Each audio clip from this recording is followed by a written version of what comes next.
Hello everyone, welcome to learning classes. क्या आपने कभी सोचा है कि जब हम कभी किसी से बात करते हैं और कोई हमें कहता है what time, so what, why not, तो ये सब चीज़ें जो हमें बोलते हैं या हम किसी को बोलते हैं, तो ये सब चीज़ें क्या होती हैं? ये सब चीज़ें होती हैं इंग्लिश में बोले जाने वाली फ्रेजेस। हाँ जी फ्रेंड्स, हैं ये हैं स्पोकन इंग्लिश फ्रेजेस जो हम अपनी डेली लाइफ में बोलते हैं और बहुत आसानी से बोलते हैं, और ऐसे फ्रेजेस होते हैं जो अपनी लाइफ में हम यूज़ टू हो चुके हैं बोल बोल के, और बिल्कुल अब हमारा पार्ट ऑफ लाइफ हो चुका है। वो हम बोलते हैं, कई बार उनको यूज़ करते हैं। तो यही है इंग्लिश के spoken English phrases, smart English phrases, जिनको कि हम यूज़ करते हैं और अपनी इंग्लिश को इन्हांस करते हैं, आगे बढ़ाते हैं, जिससे कि आपको लगता है कि हाँ, अब मैं, जो आपका कॉन्फिडेंस लेवल है वो काफ़ी बूस्टअप हो जाता है कि हाँ भाई, अब हम अच्छा बोल पा रहे हैं, अच्छा कर पा रहे हैं। हाँ जी, अगर आपको अच्छी इंग्लिश बोलनी है तो ऐसे छोटे छोटे स्पोकन इंग्लिश फ्रेजेस को अपनी डेली लाइफ में आपको यूज़ करना चाहिए, और उसी के लिए मैं आज की वीडियो लेकर आई हूँ, जो है आपकी स्पोकन इंग्लिश फ्रेजेस से रिलेटेड, जिसमें कि आप छोटे छोटे फ्रेजेस पढ़ेंगे, समझेंगे कि क्या होते हैं। जैसे कोई हमें कुछ कहता है, हम कहते हैं why not, let's do it, so what, ठीक है, कम इन हैंडी, इस तरह से हम बोलते हैं कि, तो ये सारी चीज़ें हैं फ्रेजेस जो हम अपनी डेली लाइफ में यूज़ करते हैं, अपनी फ्रेंड्स, फैमिली, डेली अपने ऑफिस में। तो ये फ्रेजेस आज हम सीखने जा रहे हैं। चलिए स्टार्ट करते हैं आज की वीडियो। फर्स्ट है, देखिए, अगर हमें किसी से कहना है कि यह हो सकता है, कोई काम है, हम कह रहे हैं हाँ ये हो सकता है, तो हम उसके लिए बोलेंगे it could be, it could be, it could be possible. हाँ ये हो सकता है, it could be, okay. Next is, मुझे समय का ध्यान ही नहीं रहा। अरे टाइम बीत गया लेकिन मेरे को तो ध्यान ही नहीं रहा कि कितना समय हो गया या बहुत समय हो गया, तो मुझे ध्यान ही नहीं रहा, समय बहुत चला गया। तो मैं बोलूँगी I lost track of time, I lost track of time. हम कहेंगे हम संपर्क में नहीं है। मान लीजिए कोई आपका फ्रेंड है, रिलेटिव है, जिससे कि आप कॉन्टैक्ट में नहीं है बहुत टाइम से, तो उसके लिए आप कहेंगे, तो आप कहेंगे we are out of touch, we are out of touch, ठीक है। नेक्स्ट इज, यह काम नहीं कर रहा। मान लीजिए आपकी कोई मशीनरी है, कोई इलेक्ट्रॉनिक आइटम है, कुछ भी है, अगर वो काम नहीं कर रहा है तो आप बोलेंगे it's out of order, it's out of order, काम नहीं कर रहा है। हो ही नहीं सकता, अरे ये तो हो ही नहीं सकता, not a chance, not a chance, ठीक है, कोई चांस ही नहीं है। नेक्स्ट इज, किस्मत खराब होना। अरे यार किस्मत ही खराब है, अरे यार ये तो हो ही नहीं रहा, तो उस केस में आप बोलेंगे आउट ऑफ लक, ऐसा हो गया आउट ऑफ लक, ठीक है।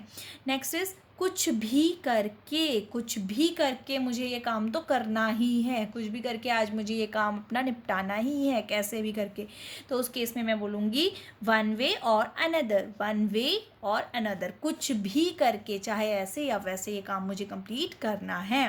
नेक्स्ट इज, मैं आपसे कैसे संपर्क कर सकता हूँ, मैं आपसे कैसे संपर्क कर सकता हूँ। कोई आपसे पूछना चाह रहा है कि कैसे मैं आप तक पहुँचूँ, संपर्क कैसे करूँ, तो मैं उसके जगह बोलूँगी how can I reach you, how can I reach you. ऐसे स्पोकन फ्रेजेस जो आप डेली की आपकी लाइफ में कहीं ना कहीं यूज़ आएंगे ही आएंगे, और बहुत आपके लिए यूज़फुल हैं। नेक्स्ट इज, यह मेरे लिए बहुत आसान है। अरे यार ये तो बहुत ईजी है मेरे लिए, तो उसकी जगह हम बोल सकते हैं it's a cake walk for me, it's a cake walk for me. बहुत ईजी जो चीज़ होती है तब हम यूज़ करते हैं। नेक्स्ट इज, मुझे मेरे हाल पर छोड़ दो, मुझे मेरे हाल पर छोड़ दो। कई बार हमें बहुत ऐसे फ्रस्ट्रेट होते हैं, कुछ होता है, हम कहते हैं अरे जे बस छोड़ दो, अभी मुझे कुछ मत मुझसे बोलो, तो उस केस में हम बोलेंगे let me be, let me be, यानी कि मुझे जैसा है उसी हाल पे छोड़ दो, परेशान मत करो।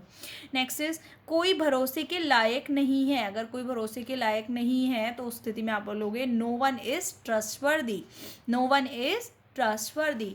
नेक्स्ट इज, थोड़ा ऊंचा बोलो। कई लोग बहुत धीरे बोलते हैं, तो उनसे बोलते हैं ना थोड़ा ऊंचा बोलो, तो हम उस केस में कह सकते हैं speak a little louder, speak a little louder. Next is, मेरा दिल फट जाएगा। कई बार हम कोई ऐसी खबर सुन लेते हैं या कोई न्यूज़ ऐसे, तो लगता है अरे दिल फट जाएगा, तो उस केस में my heart will burst, my heart will burst. Next is मेरे रास्ते में मत आओ। मेरे रास्ते में मत आओ, मैं कुछ काम कर रहा हूँ या कुछ है, मेरे को मेरे रास्ते में मत आओ, तो हम कहेंगे don't get in my way. Don't get in my way. कुछ भी तुरंत नहीं होता, कुछ भी चीज़ तुरंत से नहीं होती, टाइम लेती है ना। तो उस केस में आप कहोगे nothing happens at once. Nothing happens at once. उनकी योजनाएं बदल गई हैं, उनकी योजनाएं बदल गई हैं। Their plans have changed. उनकी जो योजनाएं हैं वो चेंज हो चुकी हैं, उनकी योजनाएं बदल गई। Their plans have changed.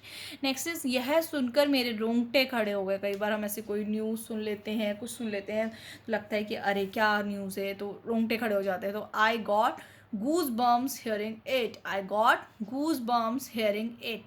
मैं तुम्हें डराना नहीं चाहता हूँ, मैं तुम्हें डरा नहीं रहा हूँ। कोई हमें कुछ बताता है, समझाता है, तो डर जाते हैं, तो वो कहते हैं अरे डराना नहीं चाहता हूँ। I didn't mean to scare you. I didn't mean to scare you. ठीक है। समय पर पहुँचे। Reach on time. Reach on time. आप समय पर पहुँचे। मैं उसे नहीं छोड़ूंगा। I will not spare him. I will not spare him. ठीक है। तो ये ऐसे स्पोकन इंग्लिश फ्रेजेस हैं जो आप अपनी डेली लाइफ में यूज़ कर सकते हैं, अपनी इंग्लिश को एनहांस कर सकते हैं। और भी स्मार्ट शॉर्ट इंग्लिश फ्रेजेस देखने हैं तो एक बार चैनल को जाके विजिट करें, लिंक आपको डिस्क्रिप्शन में भी मिल जाएगा। और भी इससे रिलेटेड वीडियोस वहाँ पर हैं। अगर वीडियो पसंद आए तो लाइक करें, शेयर करें, चैनल लर्निंग क्लासेस को सब्सक्राइब करें। Thank you friends.